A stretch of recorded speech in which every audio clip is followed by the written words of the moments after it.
Welcome back to the North Suburban Library District's Android Phones for Beginners. This is session 2. It's regarding applications. In this session, we're going to take a look at applications on the phone, and we're going to be using the two phones which we used in session 1. We're going to talk about how you get the applications you want onto your phone, how you put them on the screen that you want, or how you can access them directly from the applications bay. And how you make sure that when you're downloading those applications, putting them on your phone, they are the ones that you wanted.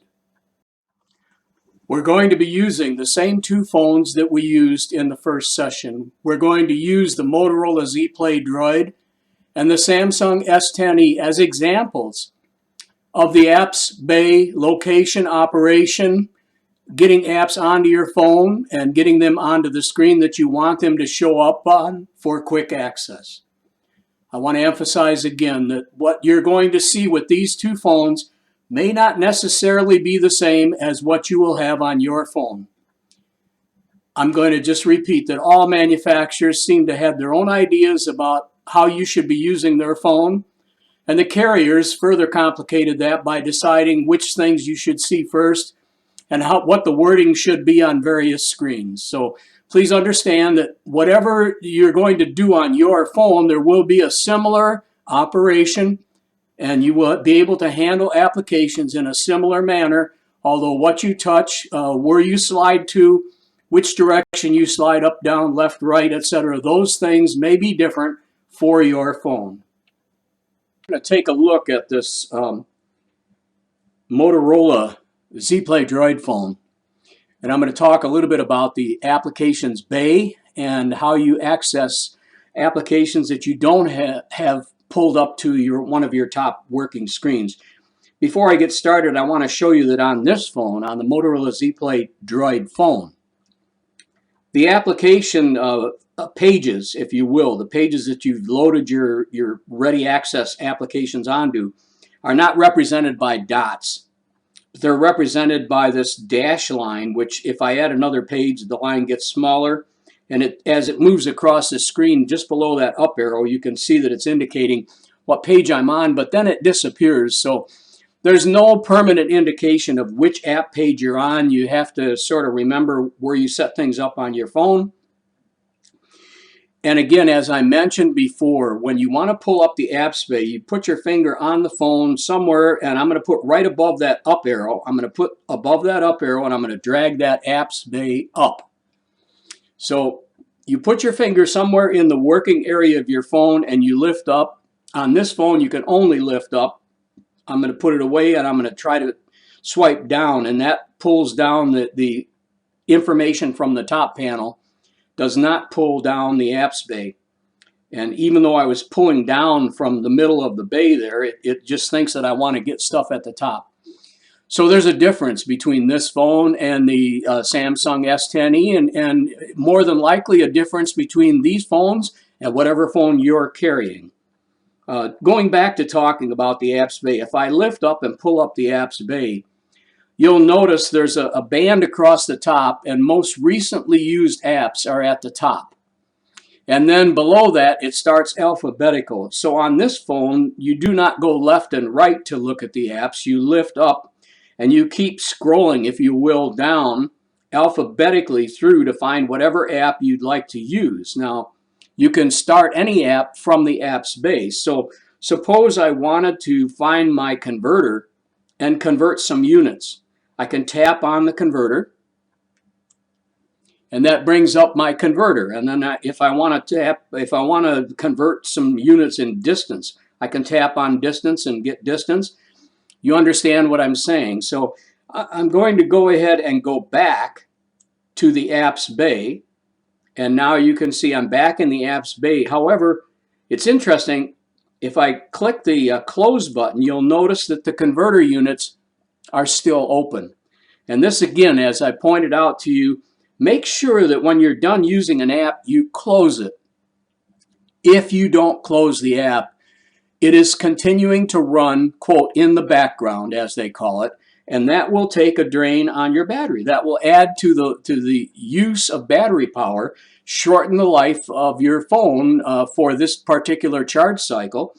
And that may be a problem right when you're in the middle of a call to a friend of yours and that you haven't talked to in 10 years. It'd be a shame to have your battery shut your phone off because it ran out of power. So I'm going to go ahead and again point out this apps bay in the Motorola Z Play Droid phone is organized alphabetically, and it lifts up and down. It does not move left and right. When we go to the Samsung S10e, you'll notice that the apps bay is moving left to right, screen to screen, if you will. And again, your phone, they may have a different twist on it. It may go up and down, but it may not be alphabetical.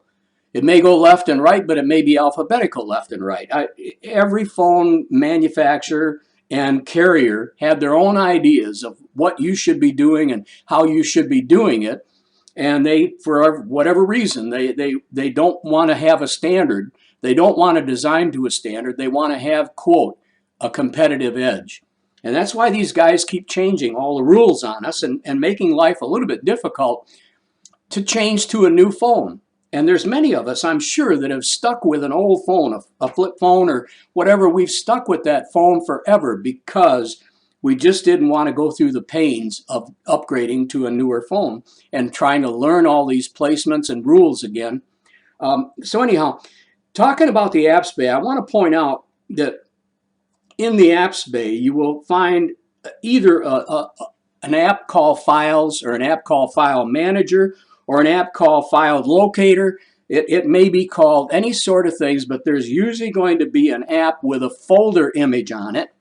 And that folder image is going to show that you can tap that and access any files that you have downloaded, apps that you've put in for some reason.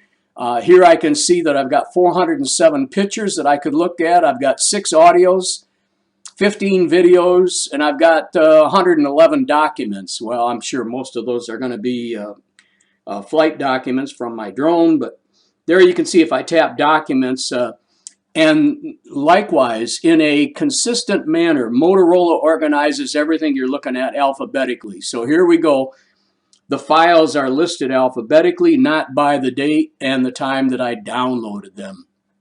Can you change that? Yes, I think there's some place where you can change the preferential order, but I never bothered with it because if I downloaded something, of course, you know, when you download a document, the phone offers to show you that document immediately. The big issue is when you're done looking at the document and you close it, then sometimes you never know where to find it again.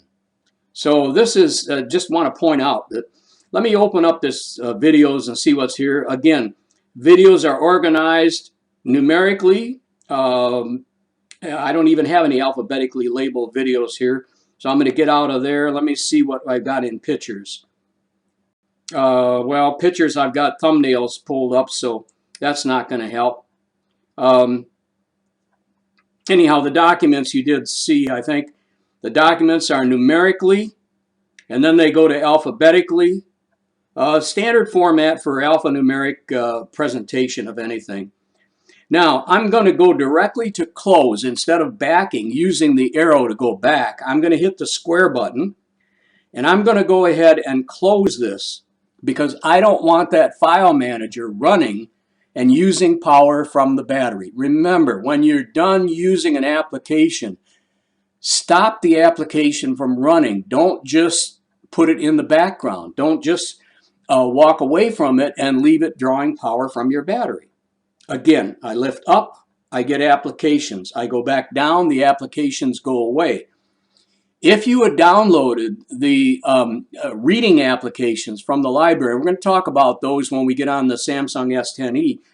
If you had downloaded Libby and Overdrive or the other applications from Hoopla from the library, those applications can be found here. You can pull them up from here, or you can pull up an application. Let me go to a different screen. So here's my last screen. There's my Amazon Kindle reader. So I'm going to go in here and I'm going to suppose that some other application is, I don't have either of those on this phone. Let me just assume that. Let's see if I've got another reader of some sort. I don't have anything under R's. Smart switch theta, voice search, voicemail. Yeah, who knows what? I don't think I've ever used this. It's red, so it's probably a Verizon voicemail. But I'm going to tap and hold my finger on voicemail, and I'm going to lift up. And as soon as I lift up, you'll notice it shows me the page that I went to the Apps Bay from. And now I'm going to let up on my finger, and there it is. I've just moved that application. So if you were using Hoopla, or if you were using Libby Overdrive, and you wanted to put it up onto a ready locatable access point on your phone, you could very simply tap on it, and in whatever method your phone has for getting and it'll be pretty evident as soon as you move your finger around and play with it a little bit, be pretty evident how you get those apps to move up onto a working or visible page of your phone, so you don't have to open up the Apps Bay and search for them.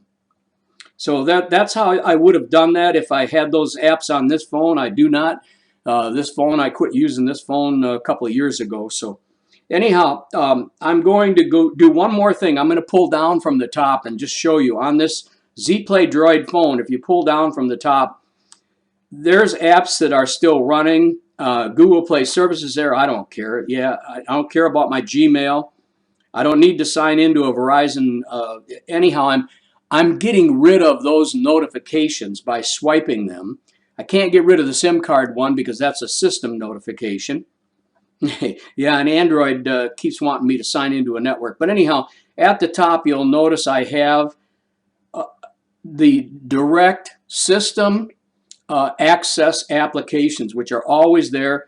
And you'll notice as I pull down, I expanded that bay so that I got titles and I got other information. I can move over left and right. There's the auto rotate, and it's heavy print, so that means I've got the feature turned on. Battery saver, which is reducing power and reducing brightness on your screen, etc., and etc. Anyhow, you'll notice that these indicators, the grayed ones, are the ones that are not active. I do not have the flashlight active. Verizon Wireless is a mixed, or it's a hybrid type indicator. It says I'm on a 4G LTE network, but I've only got 2 bars of signal strength. And they do that just to show you, well, I've just picked up 3 bars. I must have moved a little bit. So anyhow, that's how you, and the Verizon gear wheel, and notice down here at the bottom, the gear wheel. Notice up here, the gear wheel. Those are one and the same, so I can push that and I come right back to settings as we talked about in the first session. I'm going to go back. I'm going to just use the back arrow and go back, and I'm all the way back to my front screen. I'm going to tap the square now and see if I left anything turned on. I sure did. I left that settings bay active, so I'm going to close the settings bay. Remember, whenever you're working with your phone, when you're done using anything, the settings, the time of day, setting the clock, looking at pictures, the gallery, when you're done using anything, make sure you close it and you don't just put it behind, put it asleep. Put it away and leave it running, because that means battery drain. And we all end up hollering about battery drain. All right, that's it for the Motorola Z Play Droid. I'm going to go ahead and shut this one down. I'm going to pull up the Samsung S10e and walk through the same type of features with that, just to give you a comparative orientation. Moving on with our discussion of the Apps Bay, I'm going to go ahead now and work with the Samsung S10e. As I had noted before in the very first session, the Apps Bay on a Samsung S10 can be pulled up from the bottom, or it can be pulled down from the top, as long as you stay within the working area of the phone's screen. And if I go all the way to the top of the S10e and pull down, you'll notice that I'm getting the bay and notifications, as well as the system operations, system settings that I can work with. There are, on that system setting, again, similar to the Motorola, if I pull down a second time, that bay will expand. And now I can see all of the possible direct system settings that I can work with on the Samsung S10e phone. So here we have a very similar situation. In some cases, your phones will be similar to this, and in some cases, they will not. Again, every phone manufacturer had their own idea of what you should be doing, how you should be doing it, etc., and etc. I pointed out on the Motorola phone, when you pulled up the apps bay, it was alphabetical top to bottom. In this case, it's chronological left to right. So certain things were on the phone when I got it, and certain things I removed and certain things I added. And now what I've got is a mishmash of application locations based on what was on the phone when I got it. You'll notice the very upper left-hand corner. One of the items embedded on my phone when I received it was the Google Play bay, if you will, the bay of Google applications. And Samsung applications. Of course, this is a Samsung phone, so they had their stuff front and center. Hangouts, which was a Google fortress for a long time. Everybody used Hangouts to communicate by texting back and forth on Hangouts. I'm going back to the idea now of files, and you'll notice in the Motorola Z Play, it was called File Manager. In the Samsung phone, it's called My Files. In your phone, it could be Files. It could be some other name involving files. I don't know why people insist on changing the names of things and avoid standardizing phones. But again, possibly for competitive advantage. So I'm going to tap My Files on this phone. And a similar organization, if you will, on this phone, when I tap My Files, I get images, videos, audio, and documents. Okay? And I get also downloads, which I said on the other phone, they apparently decided that downloads would be divided up and go to images or videos or documents as you downloaded them. In this phone, documents is a separate category. So, and I can also see at the top there things that I've accessed most recently, consistent to what Samsung has done on most of their phones. No matter what screen you're looking at, they try to give you most recent access stuff so you could just tap on it and go right back to it if you want without having to sort through a bunch of menus and drop down listings.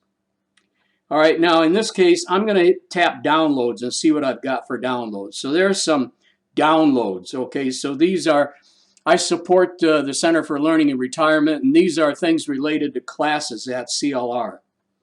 I'm going to get back out of that. And those are recent downloads. I typically clean this phone out about every 2 or 3 weeks. So in a lot of cases, images will be sorted out and cleaned out. Videos will be most recent videos. Let's see what I've got in there.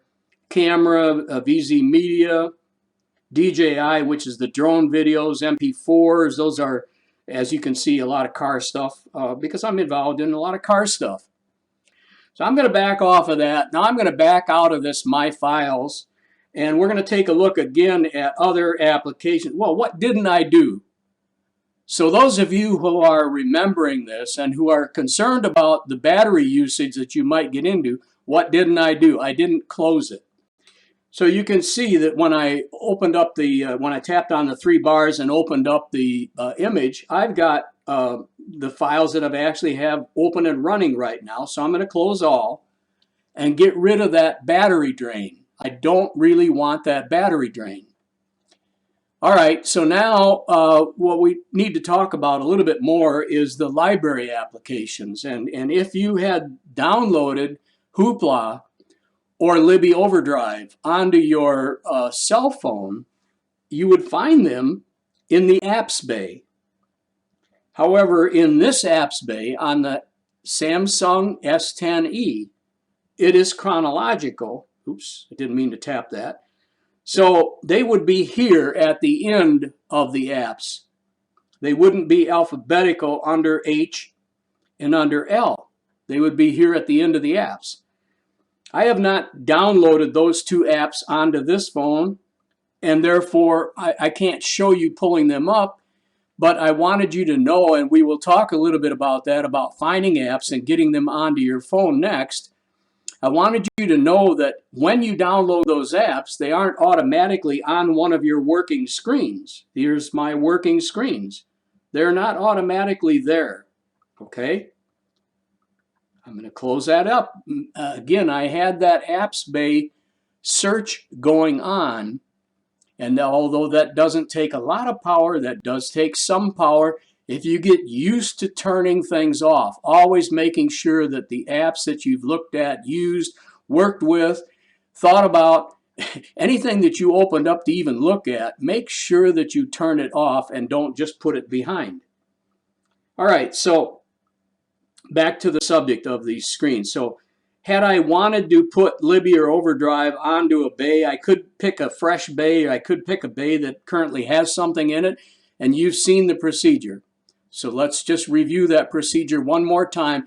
It's very similar on all phones. The only thing that comes about is exactly what you do with your finger when you want to put that app somewhere. So suppose I wanted to put Disney Plus onto the screen that you were just looking at, or on some other screen, and I forgot that I wanted it on a different screen. I'm going to tap my finger down on Disney Plus, and there you see, if I leave it there long enough, it goes to the screen. Now I can move left and right. There's the new screen that I had started.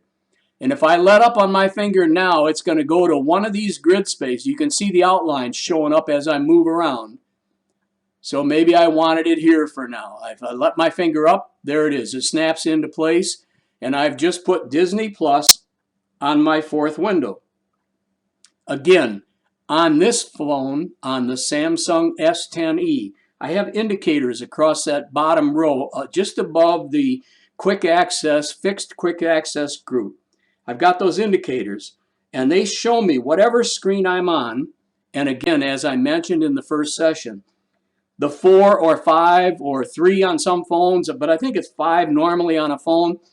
The 5 quick access icons that you have below that indicator line will stay there no matter what screen you're on, because that's the phone company's desire to give you something that makes sense. And what makes sense is to have certain things like your telephone available no matter where you're at. So if you need to make an emergency call or a quick reference to somebody to get them to look at something or to come somewhere where you're at, you don't have to go through searching your windows to find your phone application to make a phone call. It's always there. Likewise, if you want to get to your camera to take a picture of something, you don't have to move back 3 pages, work with a vendor like Samsung that insists on trying to throw their specific programs at you every time you dole off into the wrong page. And if you didn't notice, that's what happened when I happened to go to this leftmost page beyond the home screen, to the left of the home screen. And Samsung says, "Oh, you're exploring. Well, here, explore this. We're going to give you this app where you can look at all kinds of things." And I don't need that. I have a reason for having my phone, and it's not to do what Samsung wants me to do. So here we go again. Those 5 icons below the page indicators are staying the same no matter where I'm at, and those are your immediate, quick access. Those are the things you know you always want to be able to get to in a flash, if you will. You put a new application on your phone. You download Hoopla. You download Libby. All of a sudden, you're thinking about the session 1 where I talked about the importance of controlling access to your camera, to your microphone, to all these other things. Why does Libby, a book reading application, why does Libby need access to your camera? It does not. So you may think, okay, well, maybe what I ought to do is go to settings and check that. Well, here you go. Settings is down there below those 4 page indicators. So you can tap on settings and immediately go down. And in this case, on this phone, remember privacy, permissions manager. I can go directly to the permissions manager. I can tap on that. I can go down. I can find who's got access to my camera. And if Libby has access to my camera, I can deny that access. That's what you should be remembering from the first session. However your phone shows it, wherever your phone locates it, you need to make sure you know where that's at and you can always get to it. Here again, I'm closing these things down. These are places that I've been and they're still alive. They're still working. So I want to close all, get rid of that battery drain. Okay, so we've pretty well looked at and talked about all the similar features on the Samsung S10e, and now it's time to take a look at how you find these applications, how you get them downloaded, where you're going to get them from, and how you're going to get them on your phone, and how you're going to organize and keep track of everything you're doing. In this session, we're going to take a look at the establishment of applications and installing them on your phone, downloading them from Google Play. I've pulled up a browser. Many people will look for an app using their cell phone itself to look for the app, and they will find suitable apps and download them to their cell phone directly. But I do want to point out what I consider as a safer and a little bit easier path to work with, especially if you're not at all totally comfortable with what things the cell phone is going to actually do to your phone, and you'd like to have a little bit better control over which apps are being selected to put on your phone. So we're going to do this by taking a look at going to the Google Play Store. Now I brought up a Chrome browser, a Google browser, and with that browser, in a lot of cases, the bookmarks bar, if you have it available on your browser, and you can hide that bar, or you can make it available. Some people have it hidden, so you may not see it here. If you don't see the 9-dot icon here, and you have, even though you have the bookmarks bar available, you may see it over here. If you've signed into a Google account, you'll see your profile picture, and alongside of that, you'll see a 9-dot icon. If you click that 9-dot icon, you can open up the Google tray. These are all the different applications, the utilities that Google owns. Believe it or not, this is all stuff Google owns. So we're going to go to the Google Play Store. So I'm just going to click the play button, and that will take me to the Google Play Store. Now that we're at the Google Play Store, of course, they want to sell you movies. They want you to watch and listen to their audiobooks. They're gonna try and convince you that you need to download these latest trending videos, all kinds of popular stuff. I'm not interested in that. I want to talk about the applications specifically that you can get from the Google Play Store. So I clicked on the Apps button on the left, and when I clicked on the Apps tab, I now see a bunch of applications recommended for me, tools and utilities that I might be interested in, but that's not all that's there. That's just things that I might be interested in. If I click any one of these topics, then I'll see the entire list of what's available in tools and utilities to download and install on my Android phone. In some cases, the Play Store stuff can also be put on iPhones, but I would rather go to the Apple Store for iPhone stuff than I would go to the Google Play Store. We're going to continue assuming that everything we're talking about is for an Android phone.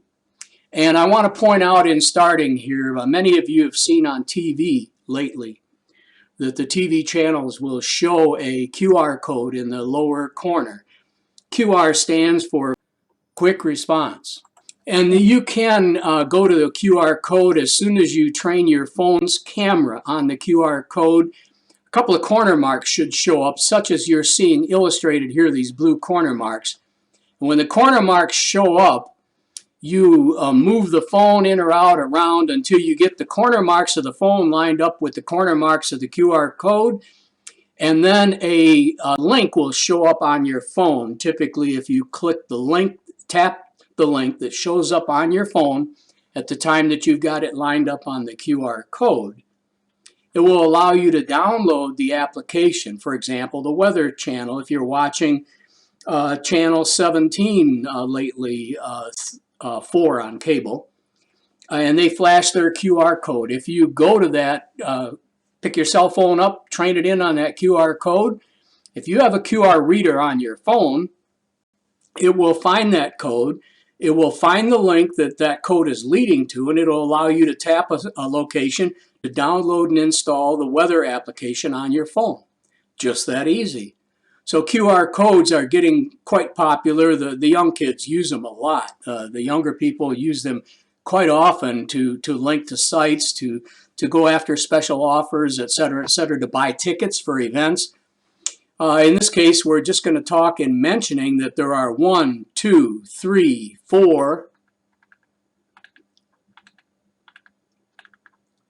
There are 4 different QR code readers offered by the Google Play Store.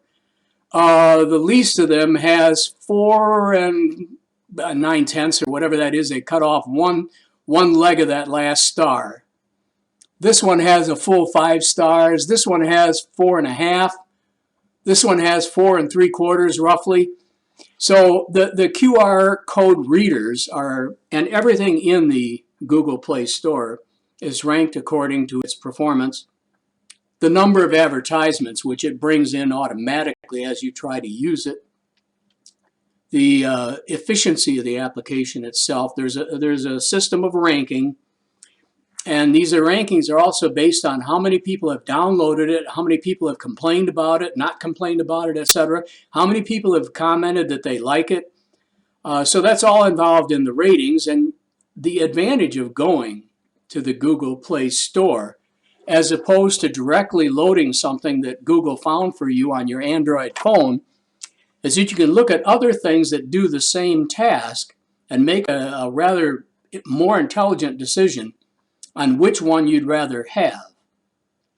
The one that they preferred to put in there, maybe they're being paid 2 cents for everybody that loads that application onto their phone. And a lot of these application writers, by the way, will offer their applications free because Google, by way of the advertisers that are brought in on a lot of these free applications, they come free, but they have advertisements packed into them that will continue to rotate. And those advertisers are paying Google to put the advertisements into the applications, and Google is paying you, the writer of the application may receive 3 cents, a nickel for everybody that downloads that application onto their cell phone. You think, well, that's not a lot of money. I don't know if it'd really be worth the effort. Well, hey, there's a few million cell phones out there, so if you multiply that by a nickel, that makes a lot of money. It makes a lot of money. So anyhow, let's get on with the discussion. The applications. If I pick one of these applications and say I decided I wanted something on my phone, let's say I wanted this voice recorder on my phone. I could click that voice recorder and it would say that the application is applicable to everyone. Let's assume that means everyone with an Android cell phone, regardless of who manufactured it or which carrier is sponsoring the phone's software or had custom configured the phones. For example, a S10e, which I carry from Verizon, has a little different software on it from Verizon than it would if the S10e was available from US Cellular or from Xfinity phone. It depends on who sponsored that phone in their list and what sort of custom configured software is on it. But in this case, it's available to everyone. It comes with probably different advertisements for different cell phones, depending upon who your cell phone is from. If I say I want to install it, Google will check and see, well, there it is. Google said, hey, you want to put this on your previous phone? That Motorola is my previous cell phone. And I would say, no, I really don't. I'd like to put this on my current cell phone. So I go down the list and I can see my current cell phone, which is a Samsung. It's an S10e, which has a product name of G970U. And that's the phone that I use now. This Motorola phone was last used, well, February 18th, because I turned it on for part of the presentation that I'm making in order to get some screenshots here. But I'm going to back out of this because I have no need to put this voice recorder on my phone. I already have one on my phone. Why would you use a voice recorder? Well, it's pretty simple. You might use a voice recorder because you want to record a call that you called to complain to the city about potholes. Legal? No, not unless you tell them you're recording the call. You can't use it in a court of case, but is it suitable enough to get them to back off if they say you never called them and you play that recording for them on your third call back? Yeah, that'll do a lot of good sometimes. So I do keep a voice recorder on my phone. Now let's go back to talking about the applications. If I want to see all the applications that I've ever downloaded from the Google Play Store, I can go to this tab on the left called My Apps. If I click that tab, you will see here are all the applications I have ever downloaded from Google for the cell phones which I've carried during the time that I've been using the Play Store. That includes the Motorola Z Play. It includes an LG phone before that. It includes the current S10e that I'm using, which is a Samsung phone. So I can see all the apps that I have, and if I want one of these apps that was on a previous phone and I don't find it on my current phone, I can simply click it, and the application will tell me, just as it told me before it could install it, it will tell me whether it's installed or not. So let's take a look at, let me pick one here. Foggy, which is a camera that allows you to take a move around picture. It allows you to take like a picture of a statue where you can look at it from the side, from the front, from the other side as a continuous image. And the image will just rotate according to the angle that the people hold the camera that are looking at the image. So I'm going to look at this Foggy, and it said it's already installed. Okay, so I don't have to worry about that one. It says I've already got it. If I go to the application that was in one of my previous phones, I'm going to back off of this. If I go to an application that was one of my previous phones, it'll tell me that it's not installed, or that it could be installed to the new phone, or that it cannot be installed to the new phone. Motorola Action stuff is basically intended for Motorola phones. It'll tell me on the Samsung phone that I should not install that on the Samsung, or that it may have a conflict on the Samsung phone. So that is a little bit of a navigation through the use of Google Play Store through your laptop or desktop computer, which to me has a significant advantage. In the first place, it's easier to read. In the second place, it's easier to see other applications of the same type that might be of interest or better than the one that the phone is suggesting you download. And in many cases, if you got to an application by way of Facebook and an advertisement on Facebook that said that you could download this microscopic camera to your phone, Camera Phi 2 is a microscopic camera. It allows me to plug in a camera head that is the size of, it's smaller than a pencil tip. And I can insert that into, for example, the last time I used it was into the spark plug hole of a engine that I was worried about whether I had something drop down in the piston space. And you can insert these anyhow, I'm getting off the subject. You can see all the applications you've got on your phone. You can decide whether you want those applications. If I was looking for a microscope type camera, I could see, here's endoscope camera, which I used on the previous phone.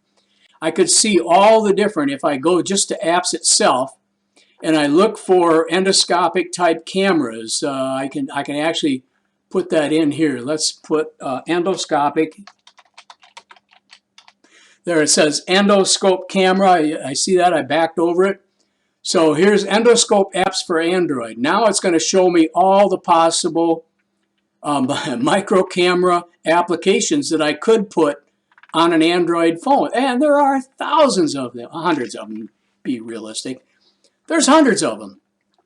And these guys are all out to make money. They make 2 cents, 3 cents for everybody that downloads that application. Here's some guy that's hanging in there, a Somicon camera. He's only got 1.5 stars rating, and he's still hanging in there trying to sell push his application out to people.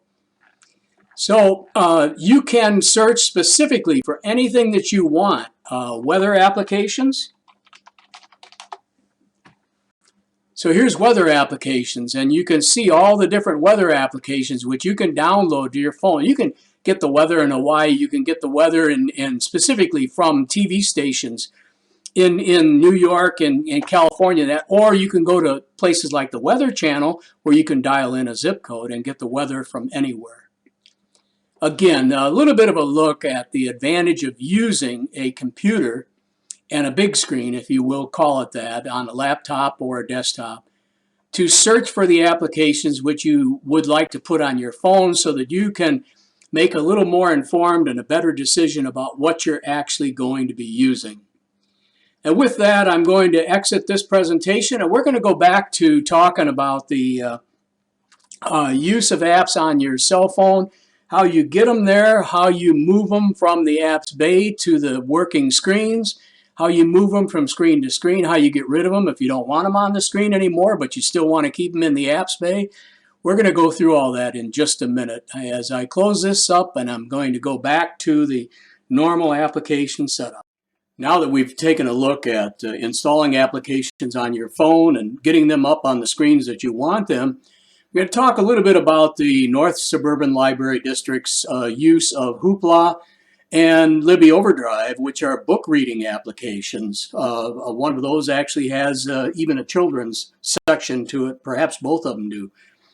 I'm back to using Google Play, and I've got an image for you here of the Google Play on my computer. I pulled up the Google Play Store, and I typed in Hoopla library application.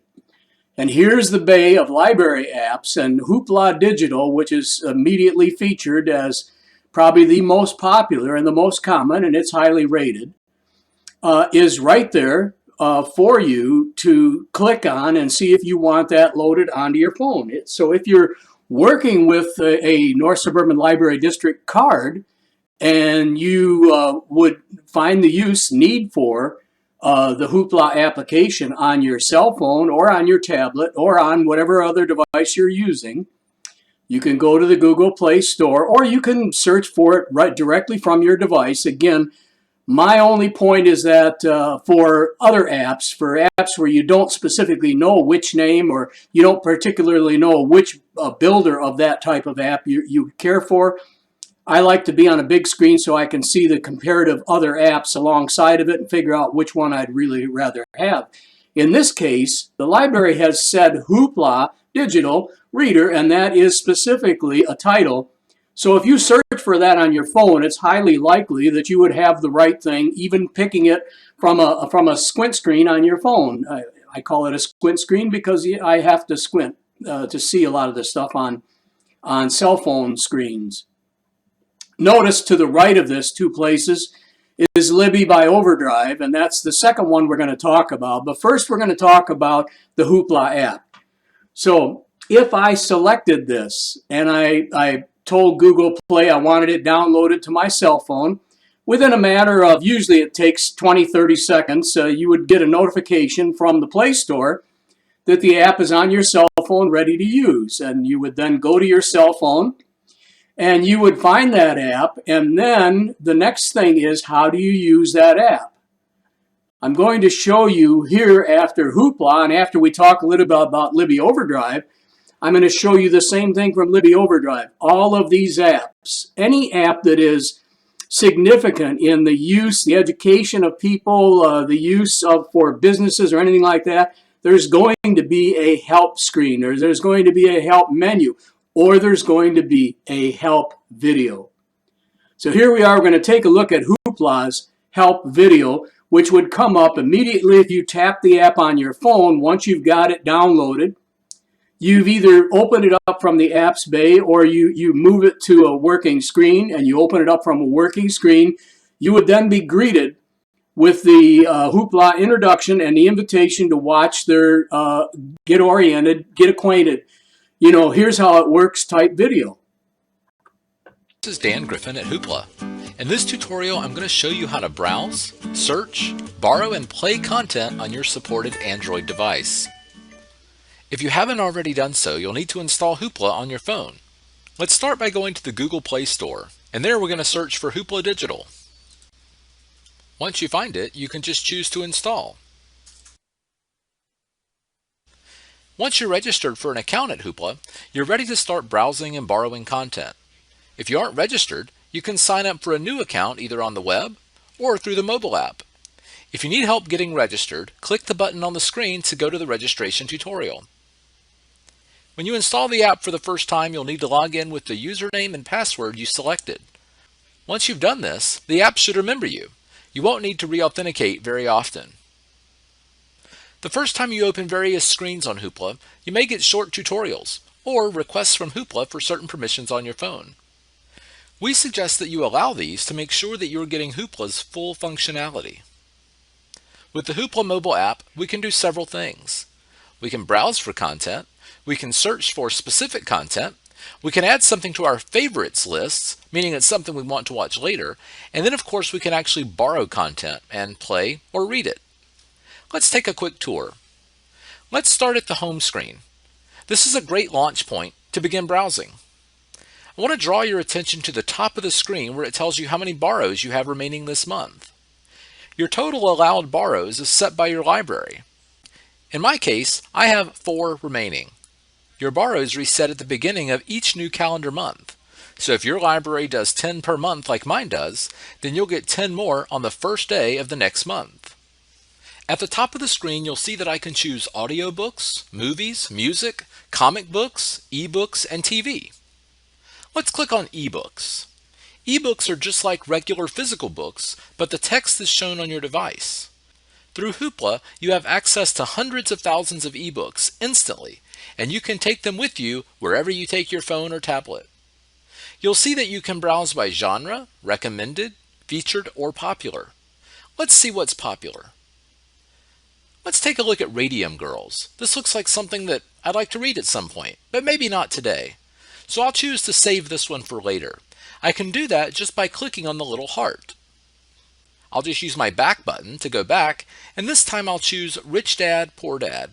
I think I'll save this one for later as well. Let's click the back button again to get back to our home screen, and let's take a look at what we have on our favorites list. If we're ready to borrow any of these now, we can do that just by clicking Borrow. Let's borrow an audiobook that I already had on my favorites list called A Long Way Home. Once I've borrowed it, it'll show up on my home screen as content that I currently have borrowed. But on mobile, you have another option that we should talk about. You have the option to either play it streaming or to download the content to your device. If you download it over Wi-Fi, that content will be on your phone and you won't need to use any of your cellular data plan later. Personally, I love doing this with music and movies to play on planes or for my kids to play in the car. Let's hit the back button, and this time I'll show you how to search for specific content. To search, just click the search icon in the top right. Let's see if we can find an album by country star Randy Travis. I'll just type in his name, and when you see Hoopla find it below, you can just click to take the suggestion. Hoopla found tons of Randy Travis albums, so the process here is the same. We can find one we like and then either play it now or save it for later. Don't forget, you can also download music albums now to play offline later. Finally, I want to show you how to view comics on your Android device. So let's click back and this time choose Comics. And today I think I'll borrow The Flash from the DC Rebirth series. Let's choose to go ahead and borrow and then download that title. If I open that up and scroll through, obviously some of these would be very hard to read. But the nice thing is that by double-clicking on the picture, Hoopla will allow you to step through the story panel by panel in either portrait or landscape orientation. So that's a quick tour of Hoopla on Android. I hope you enjoyed it. Now go find some great content to borrow on Hoopla.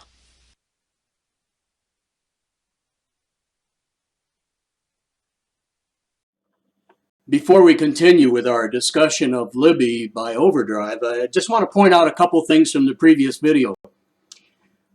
He recommends in that video that you allow Hoopla to access your telephone so that they can place calls for you, to you, etc.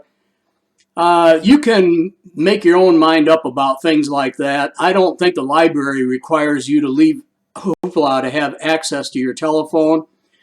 I certainly wouldn't. But again, if you want the full experience as he describes it, maybe you want to try that for a while. Just keep in mind that you can deny that access if you decide that it's not something you want to deal with, or that it is disruptive, or that it is irritating. You can go into your permissions and you can deny access to them. You don't have to do it the day you install the app. You can try the app out the way it is and see whether you like it or not. The other thing I want to point out is he mentioned very significantly in that presentation that if you download the books or the videos when you are on a Wi-Fi connection, you save yourself the load on your data allowances for your contract. We pointed this out in the first session. I want to emphasize this again. Everything that you can do in a safe Wi-Fi environment, that is at home, at a place that you know is safe to use Wi-Fi, their Wi-Fi if it's not your Wi-Fi, just be very careful about any place that isn't using your Wi-Fi. But anytime you can use Wi-Fi to download a book or a video or anything else, you're saving yourself the load, the charges that would be made against your data allowance on the plan that you're currently purchasing from your telephone company. You keep that in mind. When you are out, it's not a good time to decide you want to download a video for your grandson or for your son or for yourself to watch when you're on the next plane ride. You don't want to do that when you're in an airport and you're using literally your cellular signal to download a video. That can wipe out just about a gigabyte worth of data charges immediately. Data allocation, excuse me. Okay, so now we're going to go on. We're going to talk about Libby by Overdrive. So the other application that the North Suburban Library District recommends is Libby by Overdrive. And they recommend that you have that on your phone. That is also a library dedicated book reading type application. It also has utilities for children. And in the same manner as I mentioned before, you can pick that up from your computer and send it to your cell phone, or you can search for it directly, since that is, again, a very specific title. It's unlikely that you're going to get any substitutions for it if you searched for it directly on your cell phone. I just like the idea of doing it from my computer where I'm in more control of the operation. Maybe that's just me. Whatever way you get it on your phone, the operation, the procedures are the same. And once you've got Libby by Overdrive loaded, you will then be in a position to watch their introductory video. Meet Libby, the free one-tap reading app from your library. With Libby, you can borrow free ebooks and digital audiobooks from your library. All you need is a library card. When you open Libby for the first time, she'll help you find your library. Then, you can explore your library's collection and borrow titles or place holds instantly.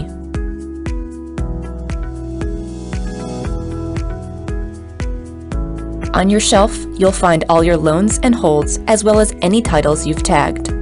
Loans are automatically downloaded for offline use when you're on Wi-Fi. If you're using mobile data, you can stream titles until you're on Wi-Fi. Your loans are returned automatically on their due dates, so you never need to worry about late fees. Tap Manage Loan to see more options for each title, like returning early.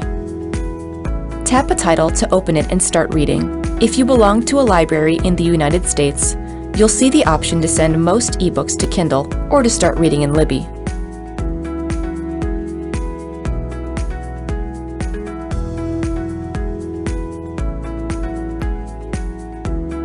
Use the bottom navigation to switch between your shelf, your library, and your current read. In the Libby menu, you can add a library, change your app settings, get help, and more. Download Libby to start borrowing today. Happy reading! So as we close up this session 2 on Android phones for beginners, we are hoping that you have been able to work your way through the security and safety settings on your phone, that you've learned how to find your permissions manager or your permissions page and to able to control those permissions to keep yourself safe and secure as you use your phone. We hope that we've showed you how to access your applications bay on whichever type of phone that you are carrying. And we tried to point out the fact that a lot of phones have their different ideas as to where and how and what you're going to do to manage and to manipulate yourself around these application bays, and how you're going to move an application, take it from the bay area and put it up onto one of the working screens. That is a copy operation. You're not actually getting rid of the application. It's always going to be in your apps bay.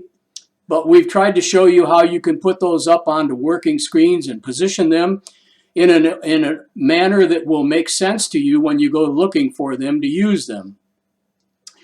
We showed you that the Libby for Overdrive and the Hoopla applications can be downloaded directly from your phone, or you can use the Google Apps Play Store on your computer to send those apps to your phone.